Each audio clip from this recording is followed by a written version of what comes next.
Welcome to our channel. मेरा नाम है भार्गवी प्रकाश और मैं आपको पढ़ा रही थी फिजिक्स का पहला यूनिट जिसका नाम था इलेक्ट्रोस्टैटिक्स। इलेक्ट्रोस्टैटिक्स में हमने क्या पढ़ा था? हमने पढ़ा था चार्ज के बारे में। उसके बाद हम कूलम्स लॉ पे पहुंचे और कल हमने क्या किया था? हमने किया था Coulomb's law in vector form. कल वीडियो के एंड में मैंने आपको एक क्वेश्चन दिया था, ये वाला। मैंने कहा था इसके आंसर को कमेंट जरूर कीजिएगा। सिर्फ एक ही बच्चे ने कमेंट किया था, बट खैर चलिए आगे चलते हैं। आज हम अपना लेक्चर इसी सवाल से क्या करेंगे, शुरू करेंगे। इसे सॉल्व कैसे करना है? क्या दिया था क्वेश्चन में कि जो फोर्स है किसके बीच? दो चार्जेस के बीच। यानी कि क्या गिवन है हमारे पास? हमारे पास गिवन है टू चार्जेस।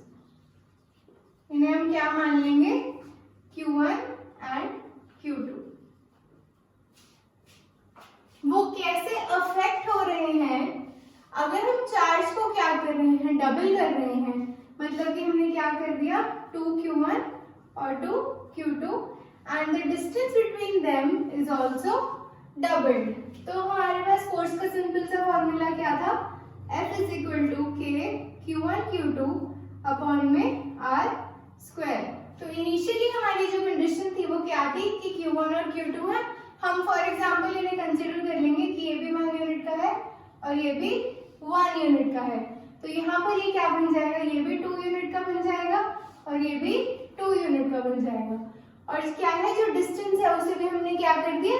डबल। तो इनिशियली अगर हमारे पास जो डिस्टेंस है वो r था, यहाँ पर वो क्या हो गया है?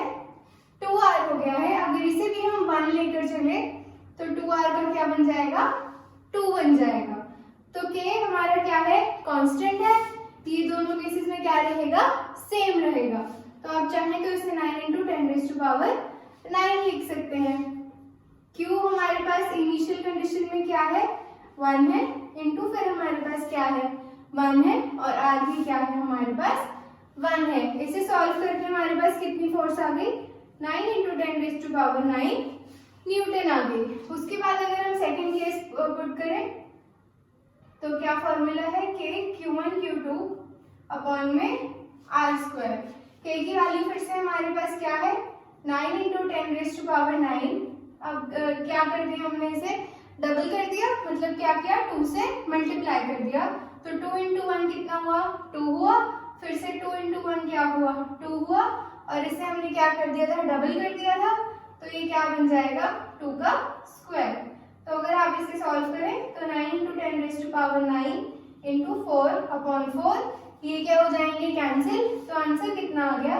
9 × 10⁹ न्यूटन। तो इसका मतलब क्या है कि जो फोर्स थी उसमें कोई भी चेंज नहीं आया, यानी कि फोर्स रिमेन्स सेम। तो एक सिंपल सा क्वेश्चन था ये। क्या कंसेप्चुअल टाइप का क्वेश्चन था। इसमें आपको थोड़ा सा सोचना था और फिर क्या करना था? इसे सॉल्व करना था। देखिए, आप जितनी प्रैक्टिस करेंगे इस तरह के क्वेश्चंस की, उतनी ही आपकी अंडरस्टैंडिंग क्या होगी? बढ़ेगी और उतना ही आपका जो कंसेप्ट है वो ज्यादा क्लियर होगा। तो चलिए आज हम अपने आज के टॉपिक पे चलते हैं। आज का हमें 2 टॉपिक कवर करने हैं। पहला टॉपिक है हमारा यूनिट ऑफ चार्ज, जो कि आप जानते हैं क्या होता है? कूलम होता है। तो ये जो हमने कूलम डिराइव किया है, इसकी हम क्या लिख लेंगे आज? डेफिनेशन लिख लेंगे। तो क्या टॉपिक है हमारे आज का? The unit of charge.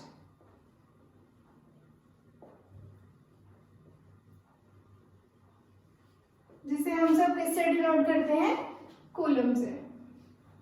तो हमें अगर इसकी कोई डेफिनेशन बनानी है, कोई आपसे कहे कि डिफाइन करो, किसे डिफाइन करो? चार्ज की यूनिट को डिफाइन करो। तो सबसे पहले हम क्या करेंगे? कूलम्स लॉ का फॉर्मूला लिख लेंगे। वो क्या है? K Q1 Q2 अपॉन में R स्क्वायर। Q1 क्या है हमारा? एक चार्ज है। Q2 क्या है हमारा? दूसरा चार्ज है। इन दोनों के बीच का जो डिस्टेंस है वो क्या है? R है। तो अगर हम इन सब को वापस से क्या कंसिडर करेंगे?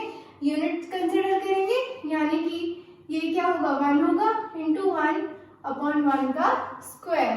तो ये कितने किसके इक्वल आ रहा है? K के इक्वल आ रहा है। और k हमारा कितना होता है 9 इंटू 10⁻⁹ यानी कि अगर हमारे पास दो यूनिट चार्जेस हैं जो कि 1 मीटर अपार्ट या 1 यूनिट अपार्ट रखे हुए हैं, कहाँ पे रखे हुए हैं, फ्री स्पेस में या फिर वैक्यूम में। फ्री स्पेस और वैक्यूम का एक ही मतलब होता है, कुछ लोग फ्री स्पेस बोलते हैं, कुछ लोग वैक्यूम बोलते हैं। तो क्या मतलब हुआ कि दो चार्जेस जो हमने क्या कंसिडर करे, यूनिट चार्जेस यूनिट डिस्टेंस पे रखे हुए हैं, तो उनके ऊपर कितनी फोर्स लगेगी 9 इंटू 10⁹ न्यूटन। तो यूनिट चार्ज क्या हुआ, unit charge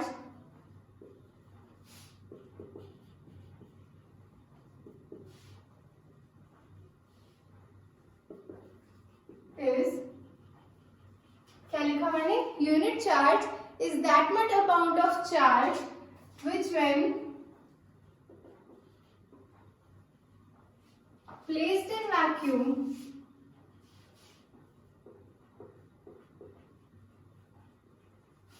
at a distance of 1 unit, या फिर आप 1 मीटर भी कह सकते हैं क्योंकि स्टैंडर्ड में हम लोग क्या लेते हैं 1 मीटर लिखते हैं, तो आप इसे मीटर भी लिख सकते हो। 1 मीटर, क्या लिखा, unit charge is that much amount of charge which when placed in vacuum at a distance of 1 metre from another charge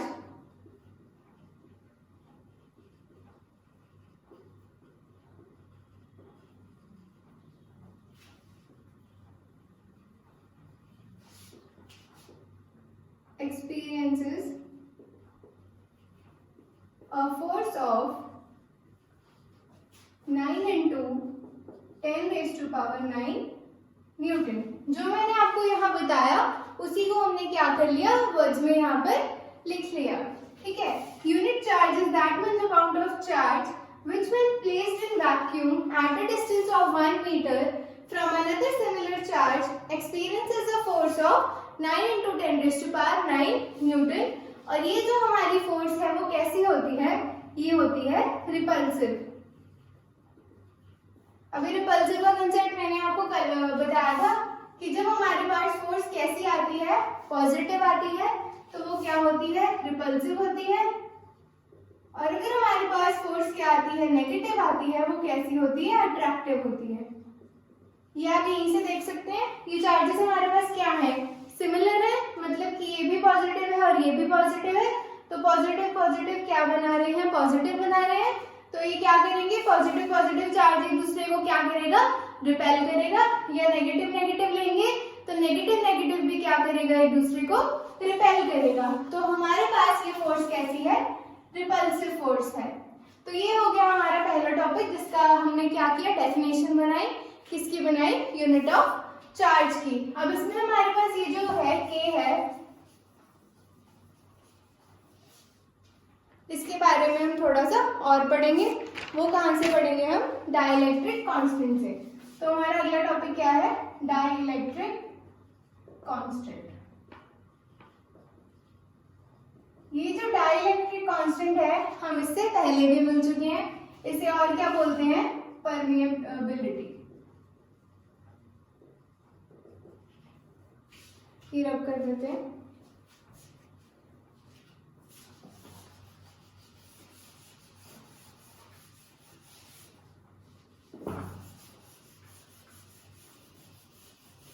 हमने जो फोर्स का फॉर्मूला पढ़ा था, k की वैल्यू हम उसमें क्या लिखते थे, 1/4 pi epsilon not. Epsilon not हम कहाँ लगाते थे, जब हमारा चार्ज कहाँ प्लेस होता था, वैक्यूम में प्लेस होता था। तो ये जो हमारा एप्सिलॉन नॉट था, मैंने आपको पहले भी बताया था, ये क्या होता है, परमिटिविटी बताता है हमें, किसकी, मीडियम की। तो अगर हमारे पास दो चार्जेस हैं Q1 और Q2 जो कि r डिस्टेंस अपार्ट पर हैं, तो इनके बीच जो फोर्स होती है कहाँ पर, वैक्यूम में, वो कितनी होती है, k Q1 Q2 अपॉन में r²। इस k को हम क्या लिखते हैं, 1/4 pi epsilon not Q1 Q2 upon में r²। ये जो हमारा एप्सिलॉन नॉट है ये क्या है, इलेक्ट्रिकल परमिटिविटी है, किसकी, वैक्यूम में।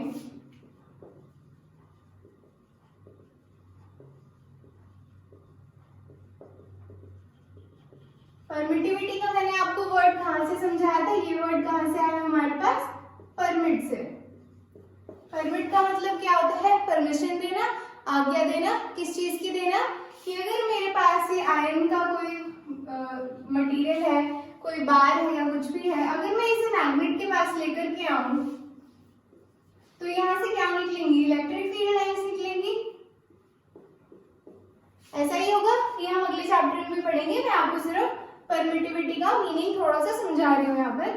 तो अगर हमने क्या किया, हमने रखा एक आयरन बार, कहाँ रखा, दो मैग्नेट्स के बीच में, तो यहाँ क्या होंगी, इलेक्ट्रिक फील्ड लाइंस जनरेट होंगी। अब ये जो आयरन बार है, ये कितनी इलेक्ट्रिक फील्ड लाइंस को अपने अंदर से जाने की क्या दे रहा है, परमिशन दे रहा है, वो क्या होती है, परमिटिविटी होती है उस आयरन बार की। तो इस केस में परमिटिविटी का जो मतलब है वो यही है, लेकिन ये हम कहाँ पढ़ रहे थे, अभी वैक्यूम में पढ़ रहे थे। अगर यही जो हमारी फोर्स है, इसे हम किसी मीडियम में लेकर आए तो ये क्या बन जाएगा, k q1 q2 अपॉन में r स्क्वायर। k को हम क्या लिखेंगे, 1/4 पाई एप्सिलॉन। यहाँ हम नॉट नहीं लगाएंगे क्योंकि ये एप्सिलॉन कहाँ यूज होगा, जब हमारा जो चार्जेस है वो कहाँ प्लेस है, किसी मीडियम में प्लेस है। हो सकता है ये पानी में हो, हाइड्रोजन में हो, या किसी और मीडियम में प्लेस्ड हो। ये q1 q2 अपॉन में r स्क्वायर क्या रहेगा, सेम रहेगा। ये हो गई हमारी इक्वेशन 1, ये हो गई हमारी इक्वेशन 2। तो हम क्या करेंगे, इन दोनों इक्वेशंस को क्या कर देंगे, डिवाइड कर देंगे।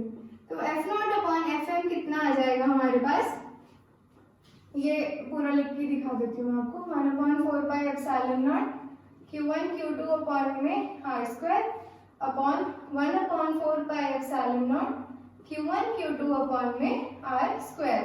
ये इसके साथ क्या हो जाएगा, कैंसिल हो जाएगा।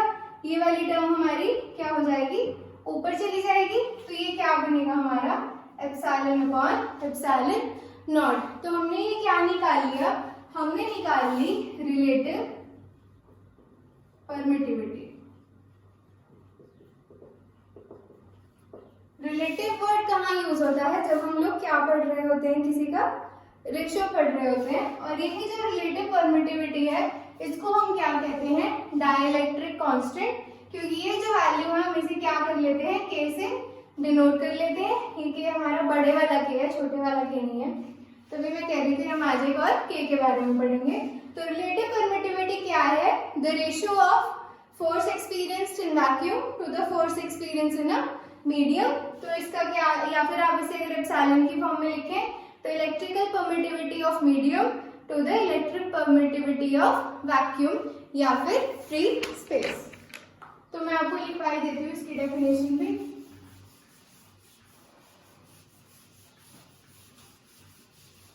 डेफिनेशन देखो, आप जितनी खुद से बनाओगे आपको उतनी ही याद रहेगी। मैं तो आपको लिखवा दूंगी, बट कोशिश करना कि आप अपनी खुद की एक डेफिनेशन जरूर बनाएं, ताकि वो आपकी खुद की होगी तो आपको क्या रहेगी, हमेशा याद रहेगी। तो हमने क्या पढ़ा, dielectric constant is the ratio of, किसका रेशियो बनकर आया है ये, absolute electrical permittivity of medium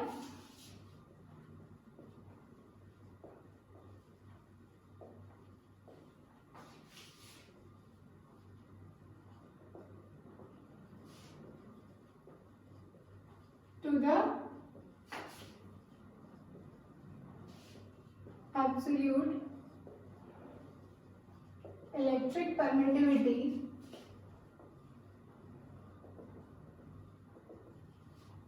of free space, या फिर हम फ्री स्पेस को और क्या बोलते हैं, वैक्यूम बोलते हैं। तो ये किसकी डेफिनेशन आ गई हमारे पास, डाइलेक्ट्रिक कांस्टेंट की। ठीक है, तो हमारा आज का दूसरा टॉपिक भी कवर हो गया। अब ये जो मैं आपको बता रही थी के, अभी कहाँ का के है, ये क्या होता है, रिलेटिव परमेबिलिटी है हमारे पास। और ये किसका रेशियो है, electric permittivity in medium to the electric permittivity in free space. तो इसका मतलब क्या हुआ, यहाँ पे हमारे पास एक नई टर्म क्या आई, मीडियम आई। मतलब अलग अलग मीडियम्स में अलग अलग इसकी क्या होगी, वैल्यू होगी। अगर के हम ले वैक्यूम के लिए तो इसकी वैल्यू क्या होती है, 1 होती है। अगर हम के ले रहे हैं एयर के लिए तो इसकी वैल्यू 1.006 होती है। हाँ 1.006 है। इसके बाद है हमारे पास हाइड्रोजन। हाइड्रोजन गैस की फॉर्म में कुछ भी हो सकता है, ठीक है। हाइड्रोजन में जब आप दो चार्जेस को रखेंगे तो उसकी वैल्यू होती है 1.00026। अगर आप इसे कहाँ रखें, ग्लास के कुछ मीडियम है, ग्लास के लिए के की वैल्यू क्या होती है, 3 से 4 होती है। और वाटर के लिए कितनी होती है, 81 होती है। तो सबसे ज्यादा आप देखें अगर यहाँ पे सबसे कम है और यहाँ पर क्या है, सबसे ज्यादा है। तो अगर आप कंपेयर करें कि वाटर और वैक्यूम के कंपैरिजन में, तो वाटर में क्या है 81 है और इसमें क्या है सिर्फ 1 रहती है इसकी वैल्यू। या आप चाहे तो नोट कर सकते हैं, वैसे आपकी बुक में भी दिया हुआ है। अब हम अपना अगले टॉपिक पे चलते हैं। अब तक हम क्या पढ़ रहे थे, हमारे पास क्या थे, सिर्फ 2 चार्जेस थे। बट अगर कोई आए और आपसे कहे कि यार तुमने तो 2 चार्जेस पे तो फोर्स निकाल ली, न्यूटन्स लॉ के बारे में हमने सब पढ़ लिया कि every action has an equal and opposite reaction, जिसमें इक्वल क्या रहता है, मैग्नीट्यूड, और ऑपोजिट क्या हो जाती है, हमारी डायरेक्शन हो जाती है। तो यही कंसेप्ट यूज करके अगर आपको कोई बोले कि मुझे फोर्स निकाल के दो किसके बीच, between multiple charges, multiple charges का मतलब क्या हुआ, ये है हमारा 1 चार्ज, ये है 2 चार्ज, ये है 3 चार्ज, ये है 4 चार्ज, करते करते कितने हैं हमारे पास, n नंबर ऑफ क्या है, चार्जेस हैं।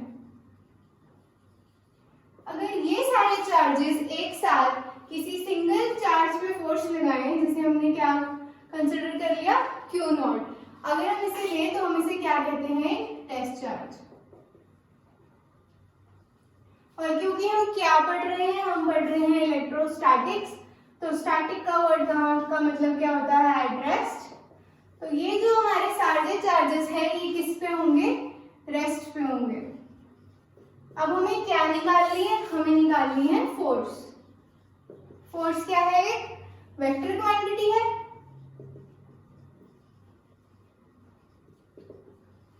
वेक्टर क्वांटिटी का मतलब क्या होता है, जिसका मैग्नीट्यूड भी होता है और क्या होती है, डायरेक्शन भी होती है। तो मैंने क्या बताया, फिर से बताती हूँ। अगर हमें फोर्स निकालनी है मल्टीपल यानी काफी सारे चार्जेस के बीच, यानी कि हमने Q1 से लेके Qn तक चार्जेस ले लिए और ये सारे चार्जेस किस पे फोर्स लगा रहे हैं, हमारे टेस्ट चार्ज पे। टेस्ट चार्ज को हमने डिनोट कर लिया Q0 से, और ये सारे चार्जेस कहाँ होंगे, रेस्ट पे होंगे। मतलब ये चार्ज आपका यहाँ पड़ा और ये सारे भी क्या है, रेस्ट पे हैं। इनके बीच में कोई भी मूवमेंट बिल्कुल भी नहीं है, क्या है, ये रेस्ट पे है। तो जो हमारी फोर्स आएगी वो कितनी आएगी, तो इसे हम कैसे निकालते हैं, प्रिंसिपल ऑफ सुपरपोजिशन से। हमारा प्रिंसिपल ऑफ सुपरपोजिशन क्या कहता है कि अगर हमारे पास एक चार्ज है और उसमें मल्टीपल चार्जेस क्या कर रहे हैं, फोर्स लगा रहे हैं, तो वो फोर्स किसके बराबर होगी, वो होगी vector sum of all the forces on that charge due to the other charges taken one at a time. इसका मतलब क्या हुआ, हम बारी बारी से इसकी फोर्स निकालेंगे, फिर इसकी वजह से इस पे कितनी फोर्स लग रही है वो निकालेंगे और उनका क्या कर देंगे, हम सम कर देंगे। कैसा सम कर देंगे, वेक्टर सम कर देंगे। अब इसकी डेफिनेशन लिख लीजिए, the total force, total force मतलब क्या है, टोटल फोर्स कौन से वाली, जो एक चार्ज पे लग रही है। हमने यहाँ पे वो चार्ज क्या कंसिडर किया है, टेस्ट चार्ज कंसिडर किया है। On any charge due to a number of charges, number of charges हमारे क्या है, Q1 से लेके Qn तक। देखो डेफिनेशन हमेशा यहीं से बन के आएगी, पहले आप ये सब लिख लेना अपने माइंड में, उसके बाद डेफिनेशन क्या लिखना पेपर में लिख देना, आप बिल्कुल नहीं भूलोगे। तो हमने क्या लिखा कि जो टोटल फोर्स है on any charge due to a number of charges at rest. Address मैंने आपको बताया क्योंकि हम क्या पढ़ रहे हैं, इलेक्ट्रोस्टैटिक्स। क्या है वो, is the vector sum of all the forces on that charge taken one at a time।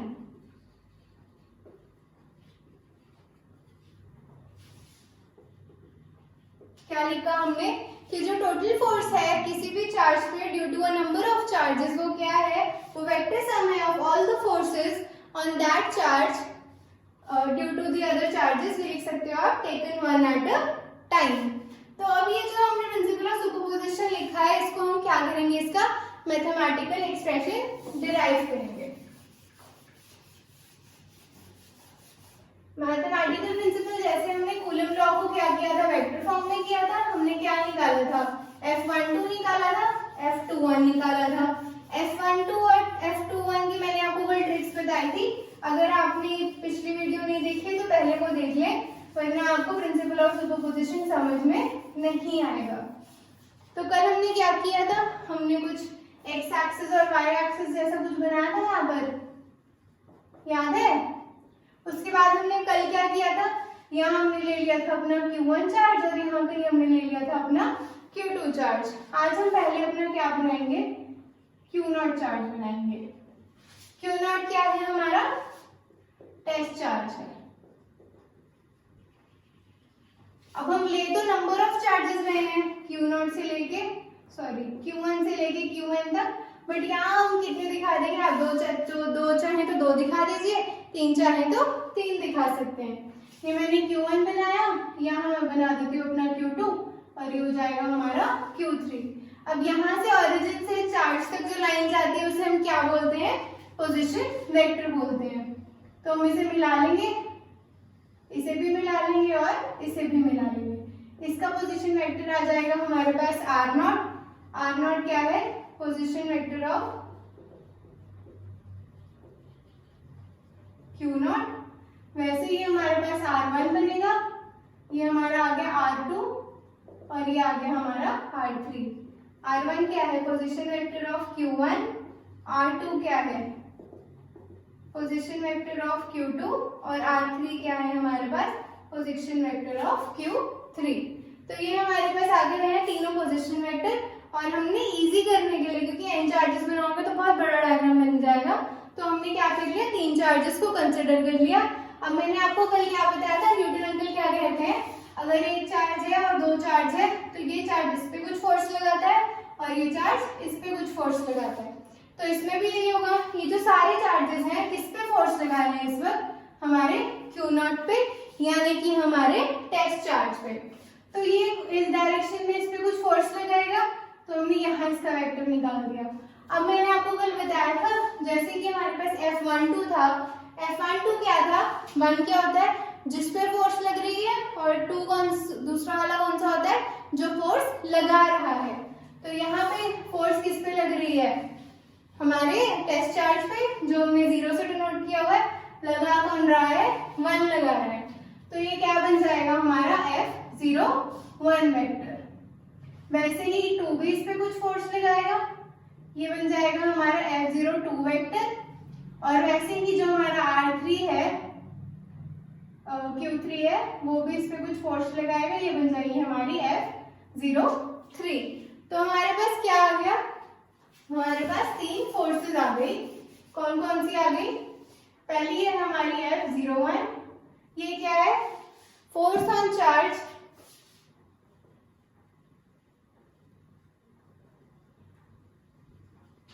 Q0 due to Q1। पहले वाले पे लगती है, दूसरे वाला लगाता है। F02 है force on charge Q0 due to Q2, और F03 क्या है, force on charge Q0 due to Q3। तो ये आप ऐसे करके लिख लेंगे साफ साफ। इसके बाद हमारे पास क्या है, हमारे पास है हमारा coulomb law.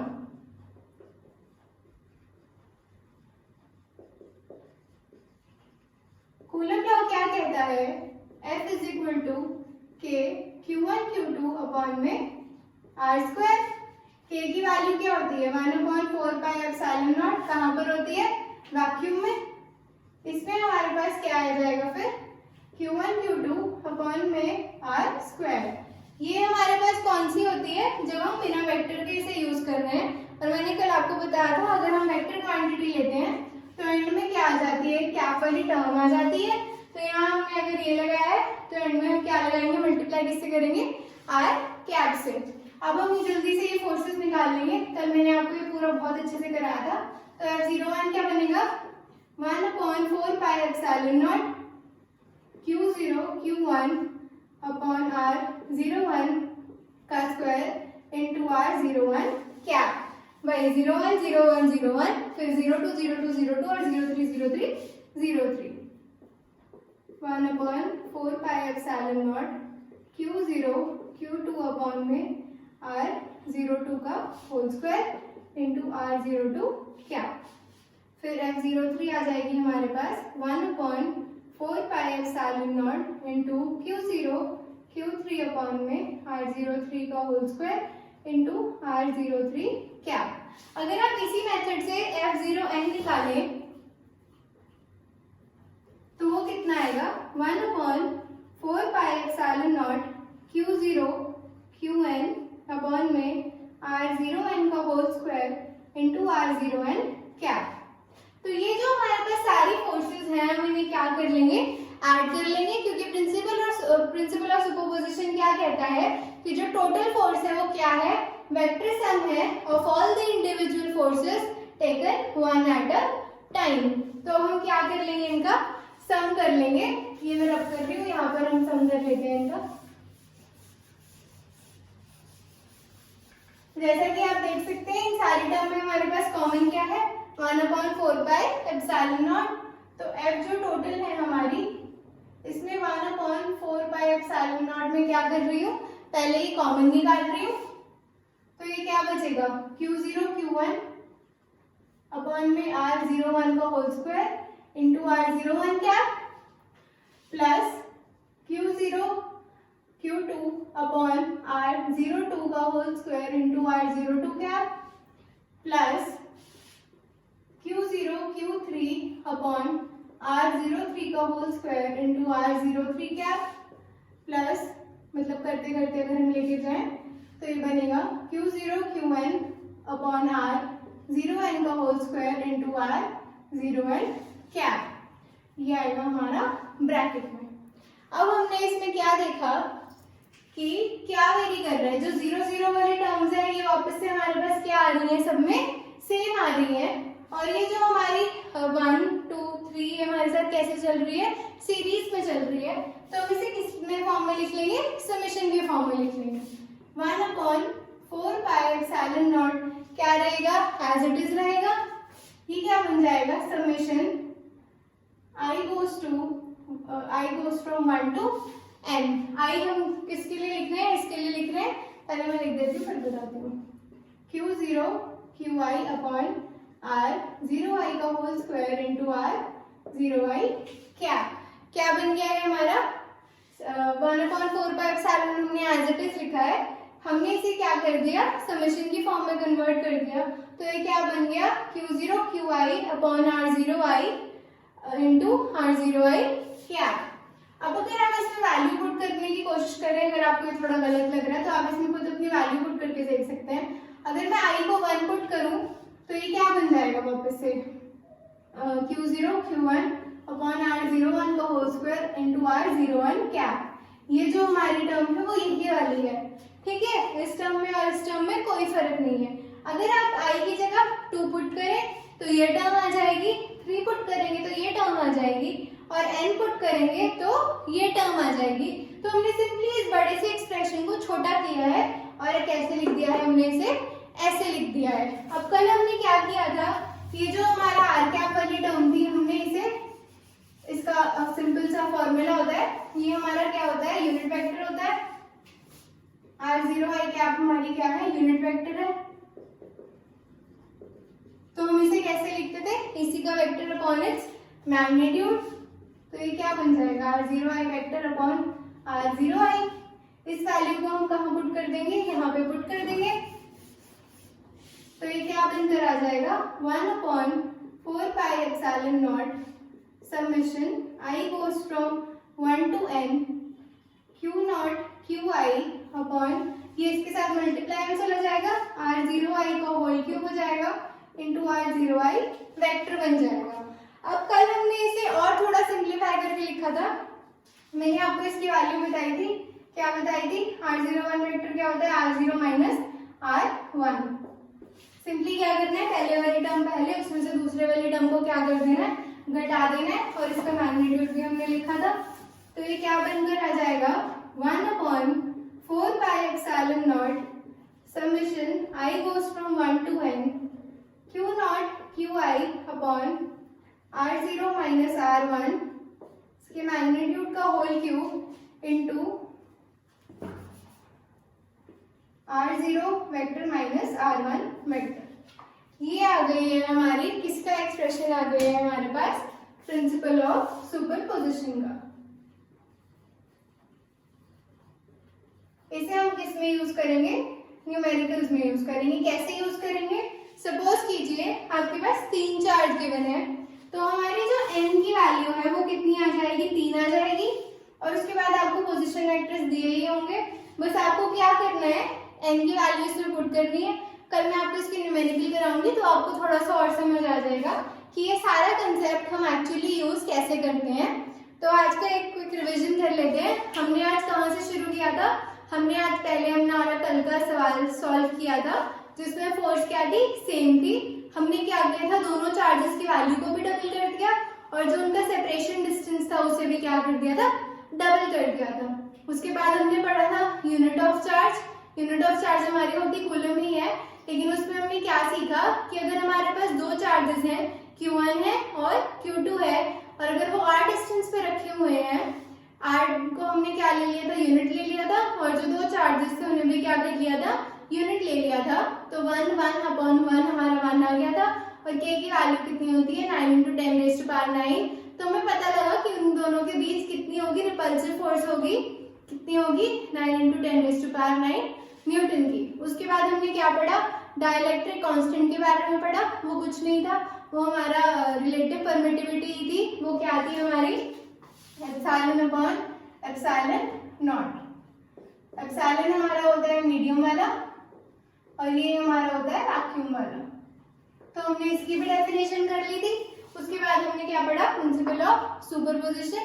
Principle of superposition क्या कहता है कि जो टोटल फोर्स है on any charge is given by the vector sum of all the forces acting on that charge taken one at a time। और चार्ज कैसे होने चाहिए, रेस्ट पे होने चाहिए। ये चार्जेस मूव नहीं कर रहे हैं, तभी हम इनकी क्या निकाल पा रहे हैं, पोजीशन वेक्टर निकाल पा रहे हैं। तो ये था हमारा आज का लेक्चर, जिसमें हमने आज 3 टॉपिक्स कवर कर लिए। तो थैंक यू सो मच ये वीडियो देखने के लिए। अगर आपको कोई भी डाउट है तो आप नीचे कमेंट करके मुझे बता सकते हैं, मैं आपका डाउट क्लियर कर दूंगी। और इस चैनल को लाइक शेयर और सब्सक्राइब जरूर कर देना। और अगर कोई और आप चाहते हैं कि मैं किसी और टॉपिक पे या कोई टॉपिक रह गया हो या टॉपिक आपको समझ नहीं आ रहा हो, वो भी आप मुझे बता देना, मैं उस पर भी पहले वीडियो बना दूंगी। Thank you so much.